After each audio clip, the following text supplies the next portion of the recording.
Swastiastu.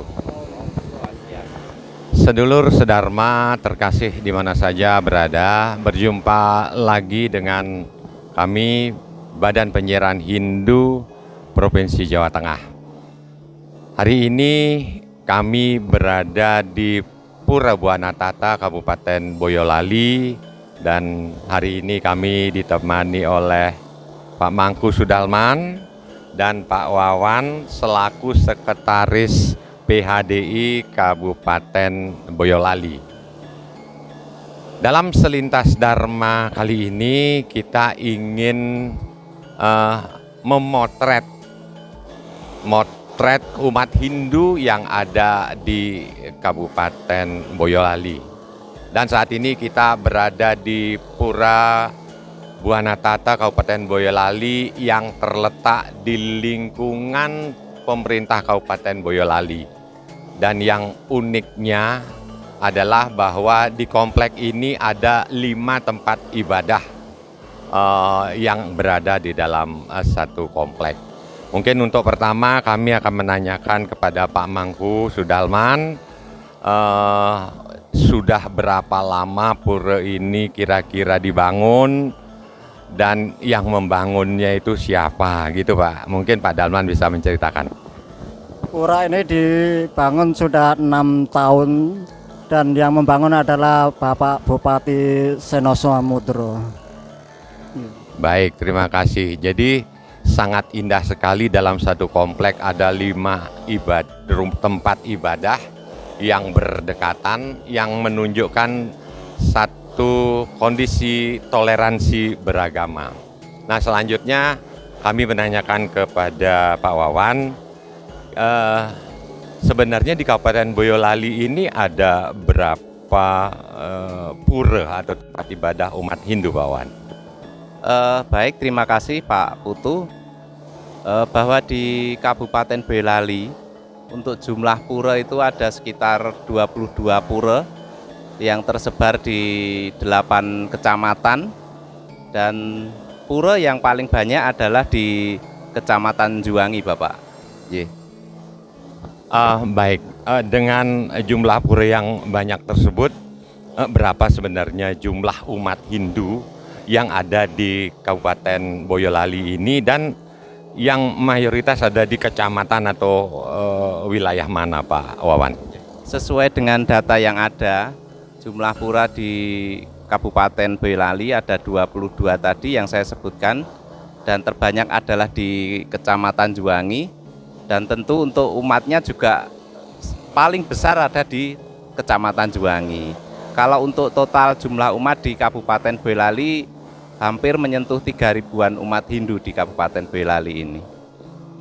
Baik, 3.000 umat Hindu yang ada di Boyolali tentu menimbulkan satu dinamika atau suka duka, baik di lingkungan internal umat Hindu sendiri maupun dengan eksternal ya. Nah, untuk di internal dulu, apakah ada kendala-kendala dalam hal misalnya pendidikan anak-anak muda atau hal-hal lainnya? Kira-kira bagaimana tentang itu, Pak?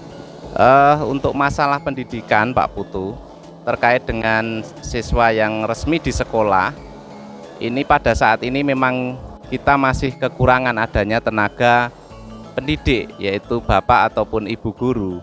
Dan itu terjadi bukan hanya di kita internal Hindu, di Islam maupun yang lain itu juga sebenarnya kekurangan untuk tenaga guru ini.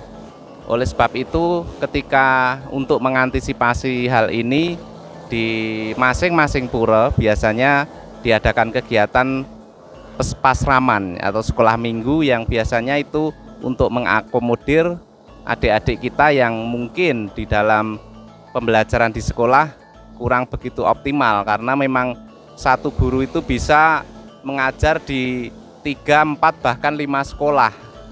Ini karena memang minimnya kekurangan dari tenaga pendidik itu sendiri, Bapak. Apakah ada upaya atau usaha dari PHDI untuk ke pemerintah kabupaten gitu untuk penambahan jumlah guru? Bagaimana, Pak? Beberapa waktu yang lalu kami dari teman-teman dari Kementerian Agama, dari Bimas Katolik, kemudian ada penyuluh Kristen, kemudian ada perwakilan Majelis Buddha dan Hindu, kebetulan saya yang mewakili, pernah menghadap beliau Bupati Boyolali, Bapak Said Hidayat. Salah satunya adalah kita memohon adanya formasi guru, tentu untuk guru agama Hindu, Buddha, Kristen maupun Katolik. Ya, mudah-mudahan ada perhatian atau tindak lanjut dari Bapak Bupati Boyolali ini agar pemenuhan guru atau tenaga pendidik ini bisa semakin lebih baik gitu. Bagaimana kehidupan kerukunan antar umat beragama di Kabupaten Boyolali ini pada umumnya, Pak? Kalau kami lihat secara umum kehidupan kerukunan umat beragama di Boyolali ini kondusif, Bapak. Ini terbukti dengan dari pemerintah daerah begitu mensupport misi kerukunan ini dengan membangun tempat ibadah dalam satu kompleks. Ini merupakan upaya dari pemerintah untuk membangun adanya sebuah kerukunan di masing-masing kita sebagai umat beragama, khususnya di Kabupaten Boyolali.